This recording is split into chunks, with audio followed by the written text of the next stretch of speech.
Hi there, BookTube. It's Roz on a very hot and sweaty September Sunday here in Sussex. We're having a little mini heat wave, so excuse me if I'm a bit pink. I'm here with a tag on a Sunday. Obviously, tags don't only have to happen on a Tuesday, do they? And I wanted to do this tag today because this is the first weekend in September. And when I did my September TBR, I managed to forget that September is also Shakestember and time to celebrate all things Shakespearean and read a bit of Shakespeare. And I was happily reminded of that fact because I was tagged in this tag. It's the Shakespeare Journey Tag. It was created by the three Shakestember hosts, Jason of All Blues Chapter and Verse, who tagged me, Kelly of Books I'm Not Reading, and Nicole of A Day of Small Things. And I'm delighted to have found Nicole's channel through Shakestember because it was one I didn't know before. And so they've created these questions and I'm going to give it a go. So, question number 1 is, what was your first experience reading Shakespeare and what was it like? Now, I have to say that my first experience of reading Shakespeare was quite positive, and I know that's not the same for everyone out there, but I was lucky in that I had some really good English teachers at school, basically. And when I was in the sort of upper bit of primary school, we read A Midsummer Night's Dream. Now, I'm pretty sure, I mean, I can't tell now, but I'm pretty sure that this was an abridged version of A Midsummer Night's Dream, because surely it couldn't have been as long as the full version that, the whole thing. And also, I think that some of the more sort of earthy humour or, sexual tension and cruelty even in the play was probably taken out. But what it did for me was introduce me to the joy of Shakespeare's language, and I took to it like a duck to water, I think, as far as I can remember. It's a long time since I was 9 or 10 when this happened. Then when I was sort of the early, first year or two of secondary school, I think, I read some of the sonnets, more about the sonnets later.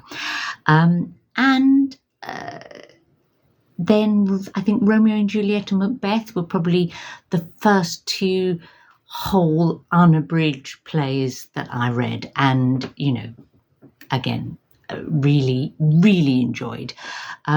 So, yeah, a good first experience, and one that's kind of stayed with me through my life, I think. Prompt number 2 is, has reading a Shakespeare play ever brought you to tears?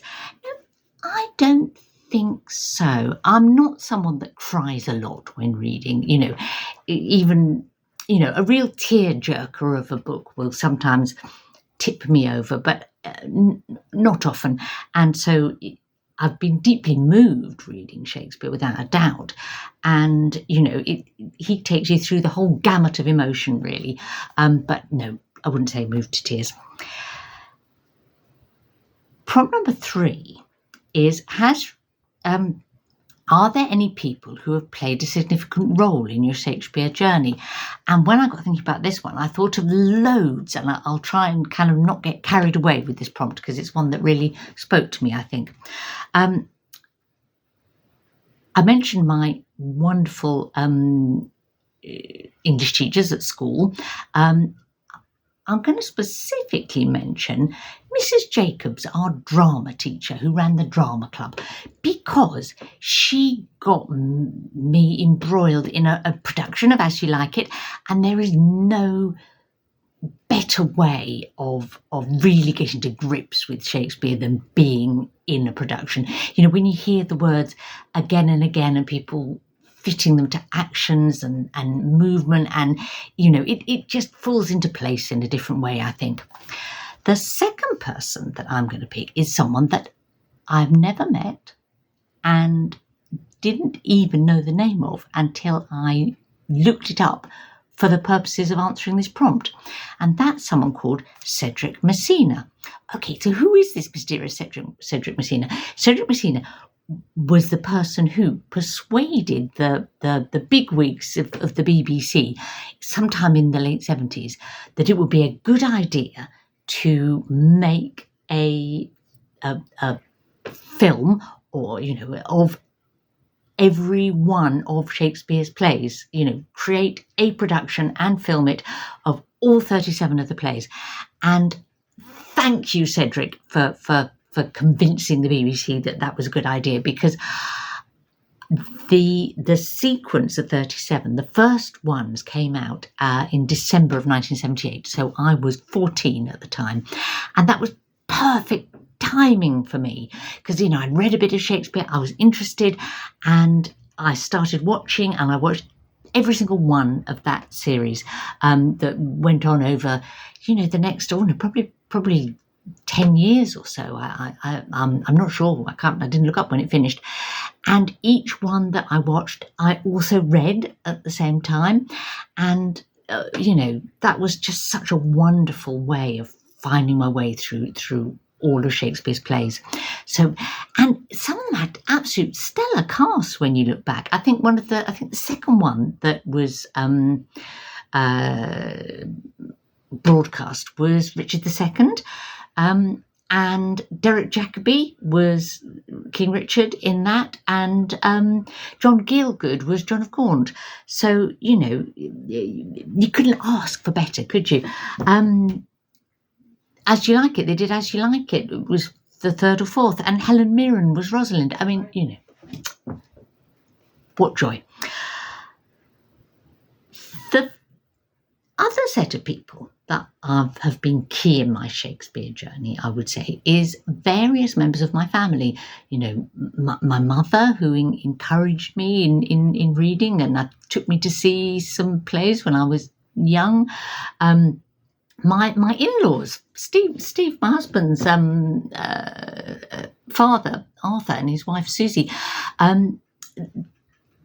Shakespeare was one, and an enjoyment of seeing Shakespeare plays performed was one of our points of contact, between me and my in-laws, and they when we were sort of poor young parents, they were members of the RSC and would book tickets and take us to Stratford-upon-Avon to enjoy watching the plays together, and involved my two children, as they were then, Alfred and Matilda, in that. And Tilly, still a great enjoyer of Shakespeare, Alf too, in fact. So it became a family pleasure. Number 4 prompt is, do you have a favourite book or film about Shakespeare? Now, my first answer to this in my head was no. I don't think I do. It's all about the plays and the poetry for me. It's not about related books. Although I did really enjoy reading Hamnet by Maggie O'Farrell, which is kind of Shakespeare adjacent, I suppose. But then I realised that my favourite film or films about Shakespeare are actually on BookTube, and you too can watch them, and that is the Sonatarium series by Tutite-Lautrec. Tutite has just reopened the Sonatarium earlier this week, and they work through all of Shakespeare's sonnets, 1 or 2 per, or occasionally 3 per video. And you could join us now, because we're just starting the Dark Lady sonnets. And I think Tutite is aiming to this year kind of wrap up the whole sonnet sequence. So, and that, watching those with Tutite and has just given me a new and different and wonderful appreciation of Shakespeare's sonnets. So really special, in fact. And in fact, it's been one of the joys of BookTube for me, following Tutite and through the Sonatarium sequence.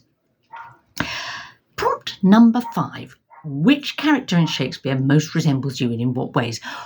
Well, I think, like most women who watch or read Shakespeare, on some level would love to feel that they were like some of his really feisty heroines, someone like Rosalind in As You Like It, or Viola in Twelfth Night, or Beatrice in Much Ado About Nothing, say. But, I have never been either that witty or that glamorous, so sadly not. I think I'm going to say that I hope that I'm just a bit like Paulina in A Winter's Tale, because she's a strong woman with a really kind of clear moral compass, who stands up to authority and is a loyal friend. And I'd like to feel I'm a bit like Paulina when I'm on my best days. Problem number 6, which Shakespeare play would you most like to see performed in a theatre, and why? Well, I've seen a lot of Shakespeare plays performed in theatre one way or another. One that I haven't and I would like to see is Cymbeline, in part because it's one that's not performed so often, because it's perhaps one of his trickier plays, maybe. Frustratingly, there was a production by the RSC, directed by Gregory Doran this year, 2023, and I didn't get to see it, and more for me for not being organised enough to book tickets. But there'll be another eventually. Never goes away, Shakespeare, does he? So I'll get there. Problem number 7, what actor throughout history would you most like to have seen play Hamlet while in his prime?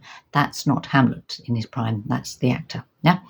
Now, I feel very fortunate that I've seen some wonderful actors perform Hamlet, including probably one of the best Hamlets of the 21st century, which was David Tennant in 2008.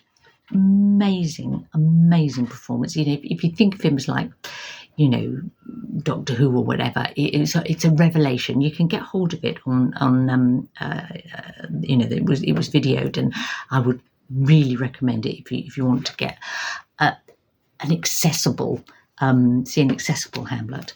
Simon Russell Beale's another one I think that I'd recommend in that respect. But so what would I like to see that I haven't? I would like to see Henry Irving, the Victorian actor. He was famous for his Hamlet and performed opposite Ellen Terry playing Ophelia. So that's the one. If I could be transported back in time, that's the one I would like to be there for. Problem number 8 is to read your favourite Shakespeare speech or soliloquy. Now, this was, it's almost like slightly embarrassing, perhaps, to, attempt to do justice to a favourite Shakespearean speech or soliloquy. And also, how on earth do you choose when you love so many, But in the end, I decided I would go back to As You Like It, which was, the one that I was in a production of in my teens. And so it's sort of everything from As You Like It is embedded in my mind in a special way. And this is Jaques' speech, and it's one that is very often sort of taken out of the play and used, and so many phrases from it have become quotations almost. Well, you'll see what I mean when I read it. So This is by Jaques, or Jaques, depending on how you want to pronounce it, is the kind of like the fool, but a very wise one in As You Like It. All the world's a stage, and all the men and women merely players. They have their exits and their entrances, and one man in his time plays many parts, his acts being 7 ages. At first the infant, mewling and puking in the nurse's arms, then the whining schoolboy with his satchel and shining morning face, creeping like snail unwillingly to school. And then the lover, sighing like furnace with a woeful ballad made to his mistress's eyebrow. Then a soldier, full of strange oaths and bearded like the pard, jealous in honour, sudden and quick in quarrel, seeking the bubble reputation, even in the cannon's mouth. And then the justice, in fair round belly, with good cape and lined, with eyes severe and beard of formal cut, full of wise saws and modern instances. And so he plays his part. The 6th age shifts into the lean and slippered pantaloon, with spectacles on nose and pouch on side, his youthful hose, well saved, a world too wide for his shrunk shank, and his big manly voice, turning again towards childish treble, pipes and whistles in his sound. Last scene of all that ends this strange eventful history is second childishness and mere oblivion, sans teeth, sans eyes, sans taste, sans everything. Don't worry about my performance of that. Isn't that just a stunner of a speech? There you go. Prompt number 8. Oh no, that was prompt number. Prompt number 9 is, do any Shakespeare plays intimidate you? If yes, what and why? Now, I would say no, not really. I think, Shakespeare was written to be performed to an audience like you and me. And, there are trickier plays, but you just need to see a decent production of them. I will illustrate this, by talking about Timon of Athens, which is absolutely seen as one of Shakespeare's problem plays. And it is, if you just read it cold, it would be intimidating. But now I saw David Suchet perform it in 1991. David Suchet, better known now as Hercule Poirot in the TV series. It was directed by Trevor Nunn. It was a great production. It just made it comprehensible and accessible to me. To be fair, though, Suchet said in an interview about that being and that run of Timon of Athens, he described it as being like a psychological and emotional crucifixion every night. So he did the work, he did the suffering, and I just, absorbed it. Prompt number 10. What tips would you give to intimidated readers coming to Shakespeare for the first time? Well, my tip number 1 would be don't come to it as a reader, come to it as an audience member, see a production, even if that means,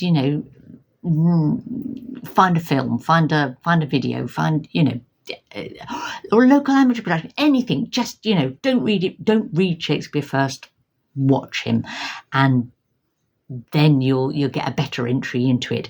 The other thing I would say is give yourself time to allow the language to become more familiar to you. Don't worry about every word. Let it wash over you a bit and it'll gradually sink in and become easier.